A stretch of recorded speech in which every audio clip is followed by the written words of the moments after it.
Hey guys, it's Whitney at the Holiday Homestead. So we have gotten a few people asking, where are the videos? Oh my gosh. So I am doing a very quick video here to let you guys know what's going on. So we have been working a lot, and moving onto the property has really just thrown everything into high gear for us, which is great. We need high gear right now. This is awesome, but it's also just very busy and very exhausting. So I will just quickly walk through and show you what we've been doing. Okay, so the first thing is we finished getting camp set up. That's all done. We are living here. We've got, you know, a washroom, we've got a bathroom, we've got a kitchen, and like a big yurt for sleeping in. So that's there. We've got a wood stove in there, nice and comfortable. And then, let's see, so there's that. And then we got our Shelter Logic way over there, the big gray building. We got that done. So now we have like a place to put lumber because it rains a lot here and we can't have our building materials out in the rain. So that was really important, getting that done. And it took a minute, but it was okay. We got it finished. And then we have our water tank situation. So we have been, well actually I should say we decided not to get a well drilled right away. And so we are trucking in all of our water, which means we save a lot of money. We save like $5,000 right now, so we can just focus on putting that money towards building the house. But it does mean that we have to truck in everything. So it does make it a little bit harder and a little bit more just cumbersome, but you know what? It's worth saving the money, so it's okay. All right, so that's our main water tank. We bought another water tank that's in Jared's truck there, and look at that, we have posts in the ground. That's what we were doing this morning, and they're there. We actually have them. It's pretty cool. And so we got a Home Depot order, we got tons of concrete. We were moving that yesterday. We got the posts sunk in the ground. We have to level them off and everything, of course, but the first job is just to get them in. So that's happening.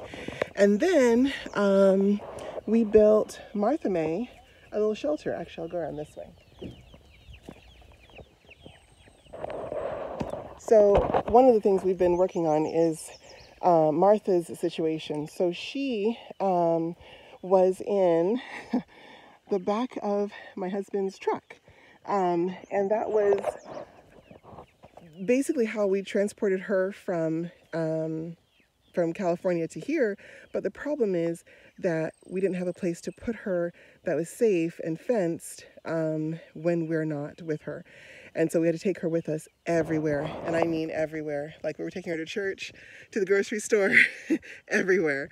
And that was fine, except just it got really cumbersome. So, and plus she does not like traveling. She's a homebody. She really likes to be just where she is, and she likes to stay there. So, so we finally built just an enclosure for her. It's not huge, but it's enough. And she loves it. She's so happy. She has her pallet. And she's much happier now. So it means we can actually leave and have her be safe and enclosed because, you know, we don't want her to run off, but also we don't want other animals to take an interest in her. Also, she's not fixed, so we definitely don't want puppies right now. So there's lots of reasons to keep her well secured, not just for safety.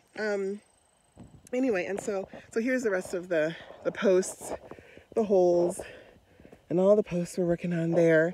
And then the other big thing is the garden. So it doesn't look like much right now, but in this row here, I actually planted potatoes. I just got stir crazy for a garden. I needed something growing, especially with all this rain. I was like, something has to be, you know, soaking this up. And so we went ahead and put some potatoes in the ground. I just kind of hoed some rows, kind of got things going. Fun fact for you, there are no pocket gophers in Alaska. Now, this is amazing to me and any gardener who is in California or anywhere other than Alaska, because pocket gophers are the biggest problem with trying to garden, because you have to put wire or some kind of preventative measure under everything you plant, because the gophers will come up from the bottom of the ground and eat your plants. They'll eat the roots and then eat the plant, and then it's horrible and it's a big waste of time and it's very frustrating. So when I heard that Alaska didn't have pocket gophers, I was like, let's go. Anyway, so that means that planting this is very simple. It's literally just make the rows, hill it up, you know, however you want, and then just sow in the ground. So that has happened, and I'm hoping we'll get some potatoes here. I don't know. It's not going to be a huge harvest, but it's something. That's all I need. It's just something. Anyway, and then right around from Martha here, I've got my laundry going, and this is the first time I'm using the laundry, and I'm letting it drain, and it's kind of draining, kind of not. We'll see. Anyway, I'm working on it. But yeah, so that is our day, and right now I have to run and go and pick up the kids because they're at summer camp. It's a day camp, so I just drop them off in the morning, pick them up in the evening. It makes life so much easier, and it's fun for them because goodness knows this is kind of stressful, and then it's like, you know, working and then stopping and waiting and all that. So it's really hard for kids to do that all day, every day. So we decided to put them in summer camp 4 days a week, and it's really nice. They get to do arts and crafts and stuff and get away from crazy mom and dad. So it's a good thing. Anyway, so yeah, so that's an update, guys. I hope that answers questions, and I have to get back to work. Bye.